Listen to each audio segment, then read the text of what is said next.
What inspired you to write this book? What message do you hope to convey to readers? What I wanted to explore in Sexuality Beyond Consent are experiences that feel like one is playing with fire, or it feels like somebody else is playing with fire and you're watching them play with fire. But instead of pulling back into some place of safety, one steps into the risk of that kind of experience. That could be an experience of an encounter with another person, or an encounter with a piece of art, which is something that I discuss in the book, or even an encounter with a psychoanalyst. And I was very interested in experiences that are not so much about staying safe or preserving ourselves, but about what happens when we throw ourselves into experience. I started out wanting to put some pressure on the idea, on the way in which consent is talked about today. I wanted to start by saying that consent negotiations always involve more than what we think we bargained for, and wanted to put some pressure on affirmative consent, which promises a safety that it cannot deliver. But even more importantly, the safety that affirmative consent tells you you should want is a kind of safety that, this is what the book is really about, can impoverish you, make you poor in experience. And I start with that to then think a little bit about kind of like trauma in that context. If consent is not something that secures us, but something that helps us take a risk, and I use the term limit consent to talk about that kind of consent, what does it mean to begin to kind of like approximate trauma, to come close to trauma, to rub up against experiences that could be traumatic? So I introduce a different way of thinking about trauma in the book, which I call traumatophilia. And the idea of traumatophilia is about becoming less preoccupied with healing trauma and paying more attention to what people do with trauma. Part of what I would like to highlight is a fiction that we have all come to believe as truth, which is that like this idea that kind of like there's ways of healing trauma or resolving trauma or working through trauma. And one of the things that I would like listeners to hold on to, if they hold on to a couple of things from this podcast, is that trauma is never healed, that it leaves behind wounds and scars that we're drawn to touch, and that nobody has ever been healed of their trauma. There are different things that we do with trauma that happen with trauma, but it's not about that. There's no way to return to where one was, to where you were before you were traumatized. There's just no going back to that. Traumatophilia is a composite word. It comes together from the word trauma and philia, which in Greek means an affinity for or a love for. Like, for example, when we say that somebody is a bibliophile, they really like reading books. And it raises this really paradoxical and unexpected observation that trauma is not just something that people want to get away from, but that we're also attracted to the things that have wounded us, that we also tend to return to moments in our lives that have been traumatic. And that if, for example, you go through a traumatic experience with somebody, you develop a bond with that person, a strange bond. You may or not even like that person, but there's something about trauma that has kind of like this quality of almost kind of like sometimes it acts like a glue or a magnet. What do you mean by overwhelm? How do you interpret and reinterpret this phenomenon? Being overwhelmed is something that we're drawn to. We tell ourselves this story that all we want to do is stay away from trauma because it has wounded us, because it will overwhelm us if we get too close. So a lot is put in place to make sure that we don't come up against these kinds of experiences. But overwhelm is also how things that are unexpected and surprising and vitalizing can happen. And what Sexuality Beyond Consent explores and in some ways makes a nosedive in is these kinds of experiences of overwhelm, and makes an argument for their importance.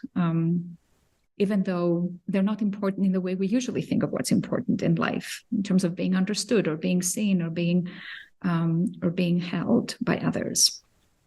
It's more about what happens in the shock of experience. What do you mean by the term unsettling? What is the importance of unsettling in your book? The word unsettling appears in several places, and it is kind of like I speak about the same idea in many other ways when I talk about kind of like the importance of being disturbed, the importance of letting ourselves be kind of like be met at the limits of what we can bear.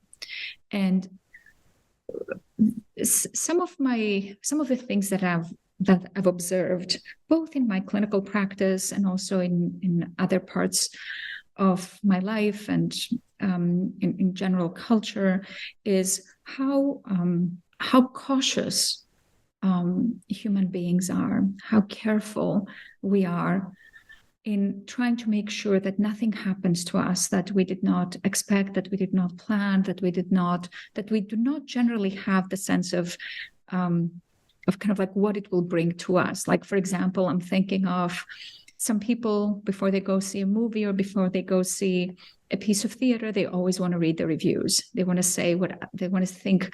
They want to know what other people think about it. They want to know what other people say. They want to know what happens, what is the plot. And certainly that is kind of like one way to engage with film and theater. Like some people that I have a lot of respect for have this sensibility in them. But there are also ways in which this kind of preparation may also be about closing oneself up to being hit with the force of something that you did not expect and you did not know you were signing up for. Or rather, you sign up for it without quite knowing where it will touch you. And that is a kind of experience that, for example, like the conversations around trigger warnings are trying to manage that kind of experience, or conversations about like preparing the other person for what might happen. There's a passage on pages 22 and 23 that I'd be curious to ask you about. You write as follows. I also wrote this book for you, not the plural you, but the singular you. You can read it for its ideas, and I hope you will. But this is not only a book about ideas, it is also a book that wants to give you an experience. Writing this way is a risk. It has required great vulnerability of me. Writing this book has led me to places I did not expect to go, to experiences I did not expect to have. It has taken me to places that scare me. More than once, I found myself before something much bigger than myself towering over me. I have written this book so that you can follow me there. You do not know what you will experience, what you will encounter, how it may disturb you, what it might set in motion for you. But if you stay with me, you can go slowly. If you linger in the interstitial spaces between reach and grasp, this book can give you more. It can demand something of you. Perhaps you will have an experience yourself. More than anything, I wrote this book for readers who savor their experiences, who are willing to push themselves to the limits of self-understanding, who are able and eager even to bend their will. For readers willing to be pulled out of reason and tread into something raw and tender. For readers who yearn to go beyond the sensible. There is an elsewhere in yourself to which these pages may take you. I have, in fact, written this book imagining you giving yourself over to me, which is a strange thing to say, given that I do not know you. Neither do you. Let us begin. Can you clarify what you mean in this passage? I can say more about it, but I don't know that I can clarify it. In fact, I hope Sure, can you say more about it? In some ways, I say this somewhat playfully because I hope that what I will offer is not more of a clarification, because this passage is intended to evoke something rather than to communicate something. So I hope that in saying more about it, I can stay on that more on the level of evoking and perhaps inspiring rather than explaining. this it's I'm so interested that you pulled this this section from the book. These are the paragraphs in the book that I've worked on the most. I wrote them and rewrote them and came back to them multiple times. I've spent literally hours on these paragraphs. In some ways, they feel like they're the most important paragraphs in the book, because this is where I address the reader and tell the reader, whom I don't know and who does not know me, what I intend to do, and what I hope might come up for them. It is also where I invite the reader to lower their defenses and to give themselves over to me, not me, Avgi, the person, but to their author whose book they are holding in their hands, such that when they start encountering, as is the case time and again in this book, one emotionally difficult thing after another. And the book has a lot of very controversial ideas in it. It has a lot of challenging ideas, which I hope are also going to be exciting to some readers. That as the reader begins to encounter them, instead of closing up and quickly making decisions or judgments about them, they might allow themselves to see what happens if they kind of like get on the boat and let the boat take them where it will, and then decide after the fact whether they like the journey, how it felt to them, whether they agree or disagree. So of course, after one is done with a book, one gets to have an opinion, an idea, like it, not like it, criticize it, and so on and so forth. But part of what I'm hoping, or what I was hoping in working on this section to do, is to invite the reader to enter the book in some sense from a very private place in themselves, where they can be with themselves, letting what they read act on them, without having too much of the chatter in the background of what would this person say about this book, or what would that person say about that idea, but to let the ideas wash over them, perhaps even into them, let them be taken by the ideas and some of the provocative claims in the book, and see how they feel about them, see what it brings up in their bodies, what it brings up in their sense of themselves, before rushing to organize it around, does this argument make sense? Do I agree with it? But what about the other way of thinking about it that is also on my mind? There's another quote I'd be curious to ask you to say more about, which is on page 10. You write as follows: this default orientation has interesting implications for intersecting minoritarian identities, because while the ego is universally invested in its structural stability, which it defends fervently as a way for subjects to feel quote-unquote at home, the raw materials it is made out of are not equally hospitable for all subjects. As such, those for whom dominant social values quote-unquote work better because the world makes a home for them are better served by the ego's investment in maintaining the status quo. Those who are minoritized by virtue of their sex, race, nationality, gender, and so on, may more readily be willing to risk disturbing the conservative forces of their own egos. To put this differently, is it possible that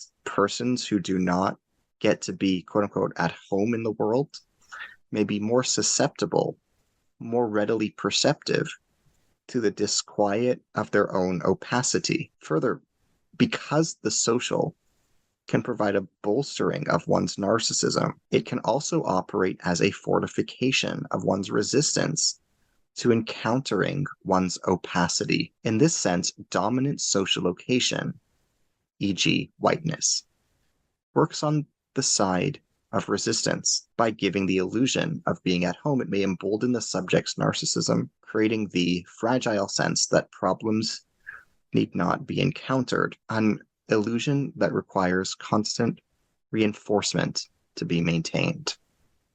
Can you explain further what you are saying in this passage?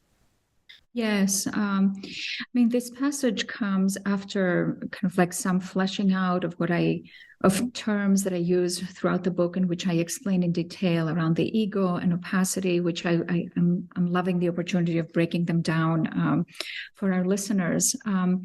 So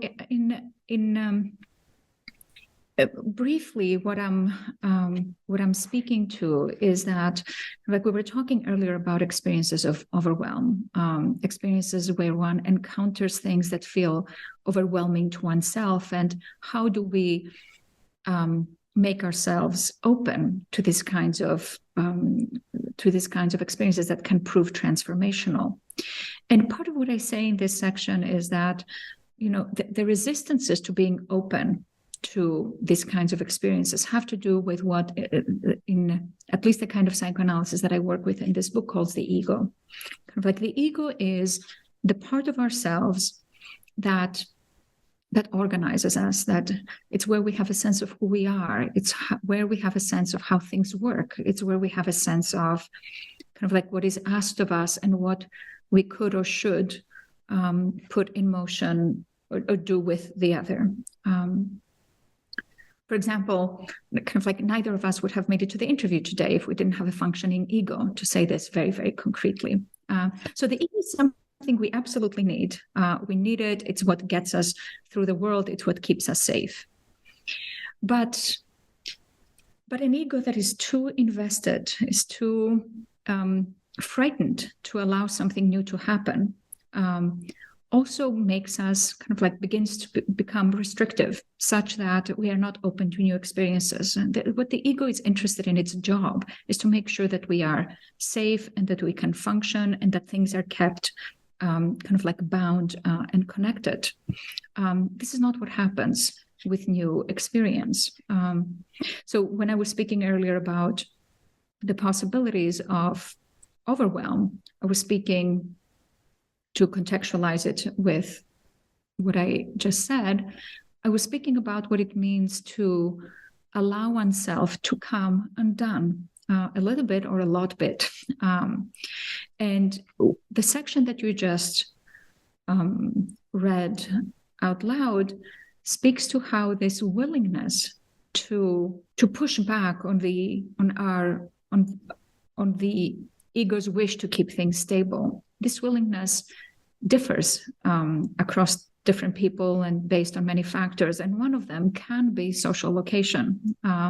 So people for whom the world feels like it works for them, white people, people whose genders are kind of like easily recognized and belong in systems, and kind of like cis, people who are cis, people who are kind of like able-bodied. In generally, it's people for whom the world works are less likely to, and this is a generalization, but it's one that I want to make, are less likely to allow themselves to have their ego pushed back against. They may be less likely to expose themselves to experiences that can leave them feeling undone, because the experience of feeling undone is not an experience that they have very much of in the world.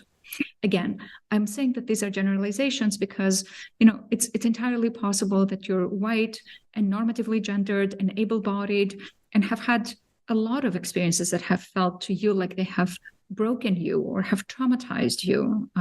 So I'm not trying to make like a categorical statement.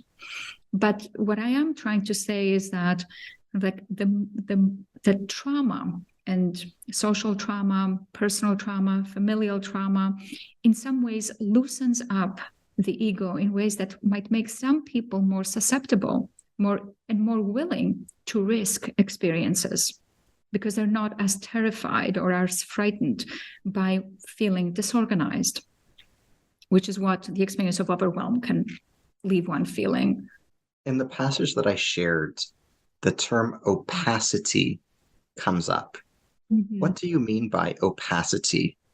How does your book reinterpret or interpret opacity? Mm-hmm. Opacity is it's a word that comes to me from the work of the decolonial theorist Edouard Glissant, who talks about kind of like ways in which the Western world reaches into other worlds. He's specifically thinking about the Caribbean world, trying to understand it by grasping it to bring it to its terms. So he has, and I'm not going to be able to reproduce exactly the quote, but he says something like that grasping is the movement of hands that take something from out there and try to bring it to oneself. And in that sense, he's also talking about the ways in which kind of like trying to grasp the other is also about trying to appropriate. It can be an appropriative move. So where we usually say, well, I want to grasp what you're saying and think that what we're doing is trying to understand the other, there's also ways in which that grasping can be violent. Opacity is what he insists is what we should allow each other, that we should be allowing each other the opacity of not being always reachable, of not needing to understand every single thing about the world, especially when that understanding happens on our own terms. So in this case, when I talk about somebody being receptive to the disquiet of their own opacity, it goes back to what you were asking me about earlier when you asked me about unsettlement. Like, it's unsettling to be in contact with something about oneself one does not understand. But this is also precisely what can happen in these experiences that are kind of like at the border of what we can make sense of, or at the border of what we have agreed to, and which may feel overwhelming.